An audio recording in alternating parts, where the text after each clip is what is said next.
Hello everyone, this is Defense Politics Asia, and this is the summary for the day of 244 to 245 for the 25th to 26th of October.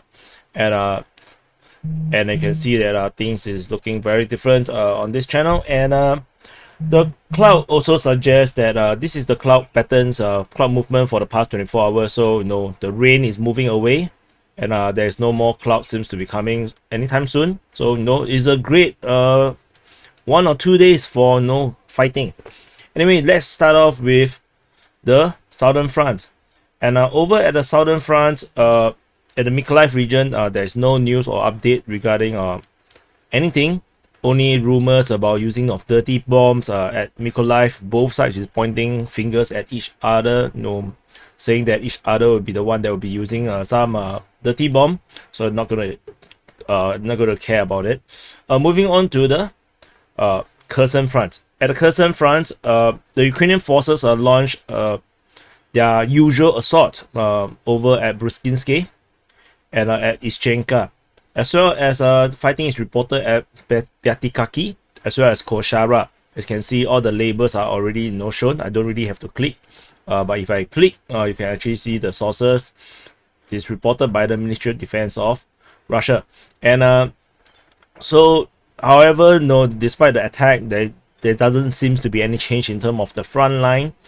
And furthermore, there is also a MiG-29 that was shot down over Kaluga on the 25th of October.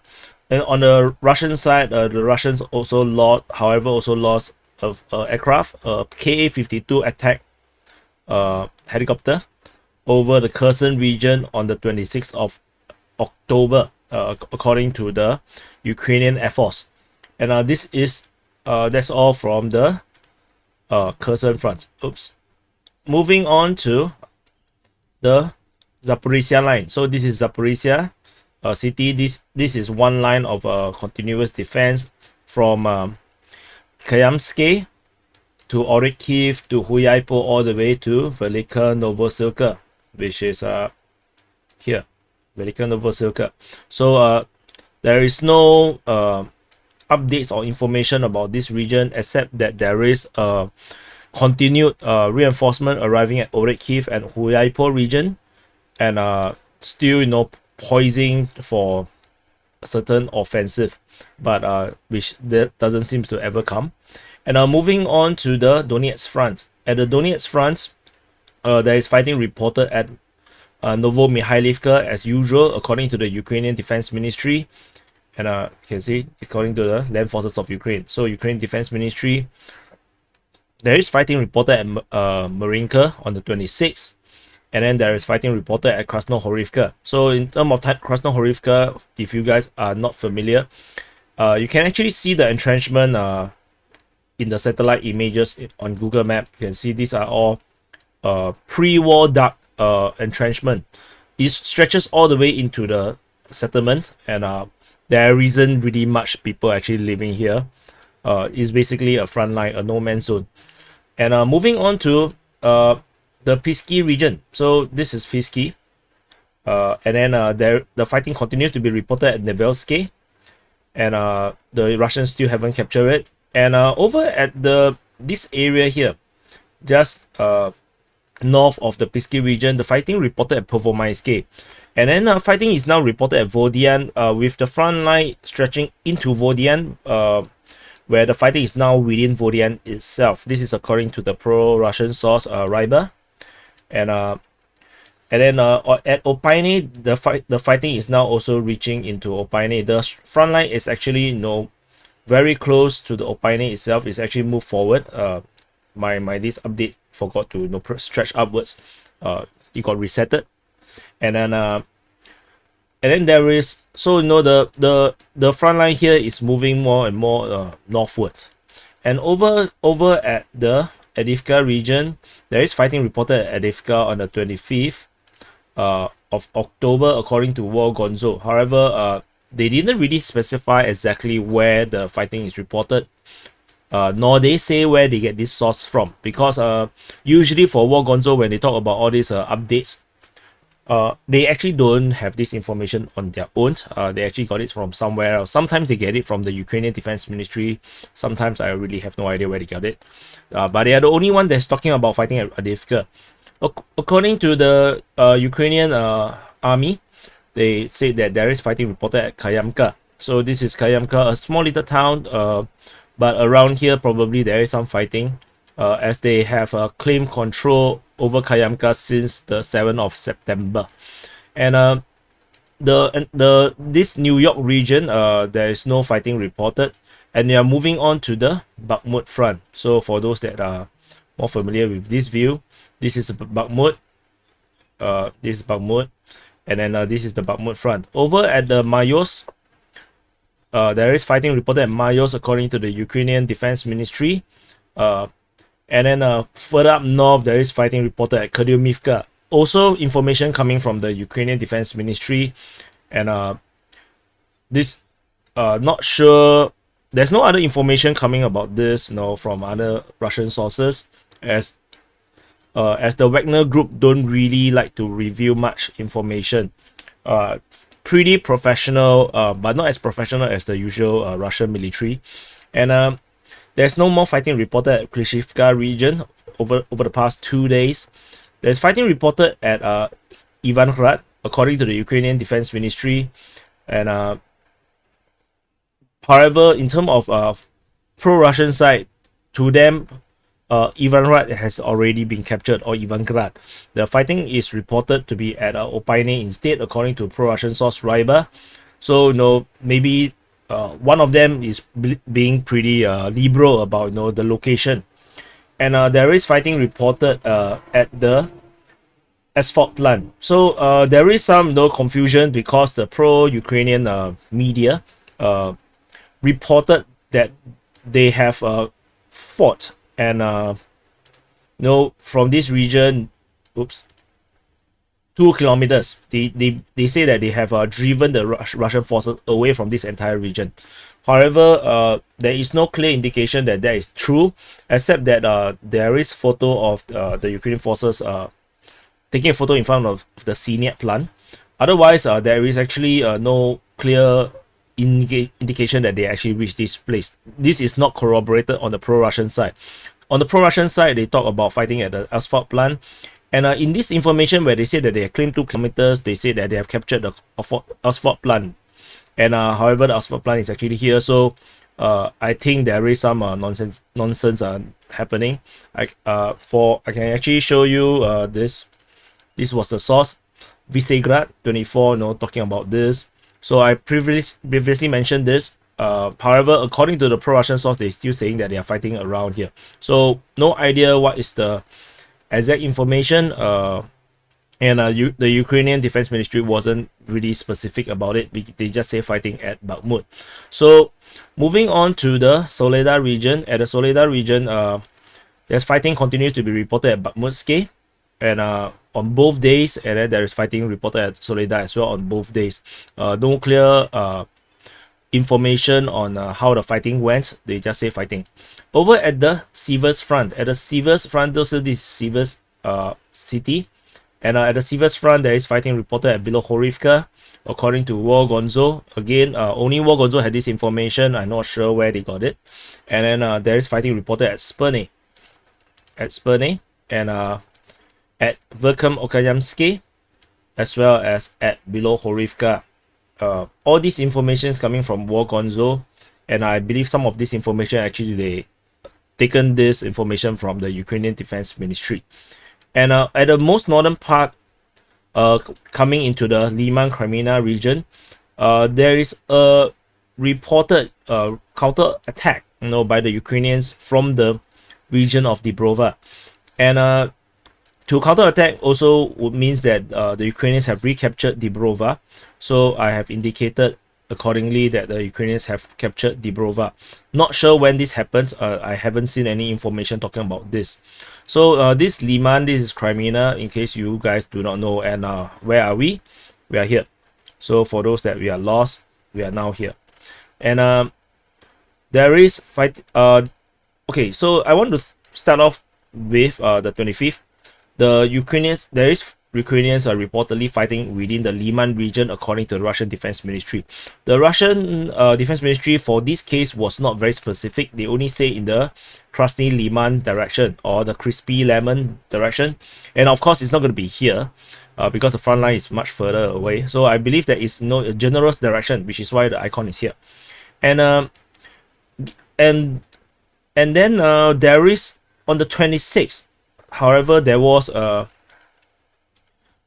the 26th, let me click 26.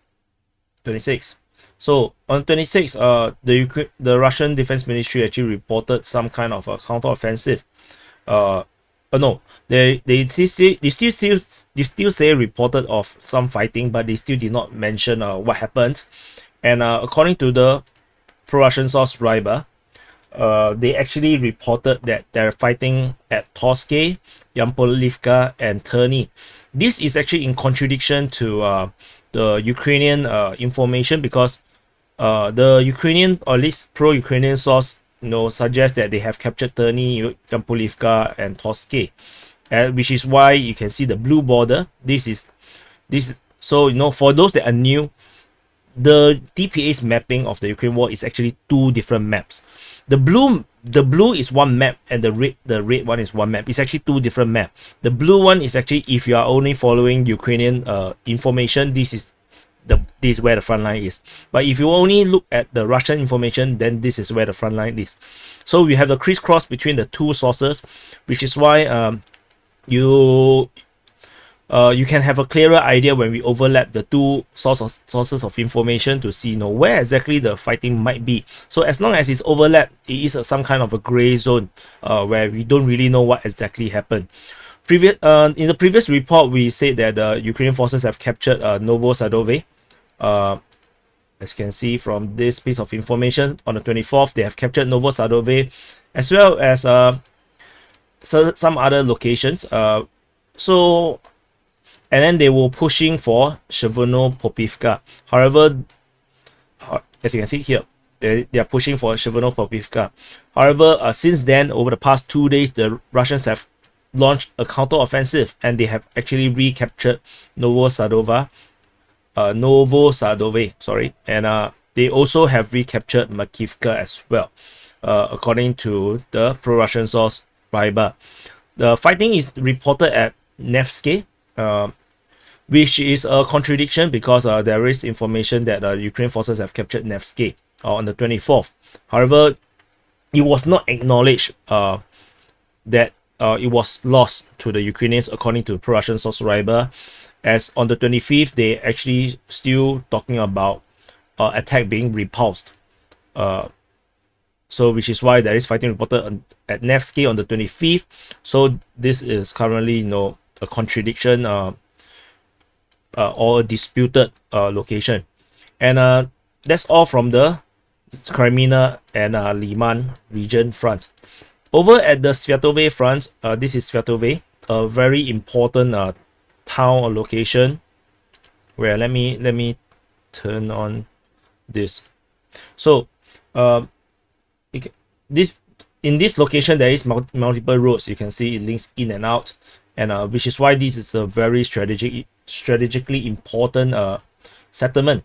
And the Ukrainians has been launching a major offensive in this direction towards Svatove, and so that with a capture of Svatove, Kreminna will be limited to resupplying over a longer route from the eastern side.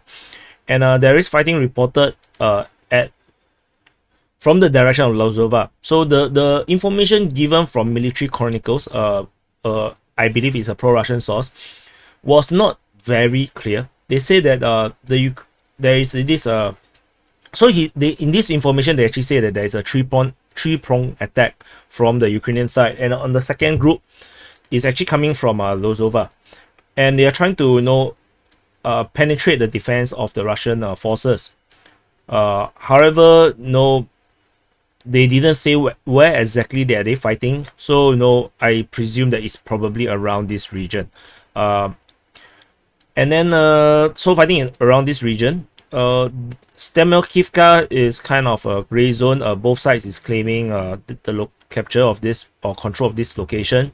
Then there is the biggest fighting of all is actually at Kuzemivka, where the Ukrainians have been trying to capture this location from the 25th to all the way to the 26th. On the 25th, it was not such a big force. There was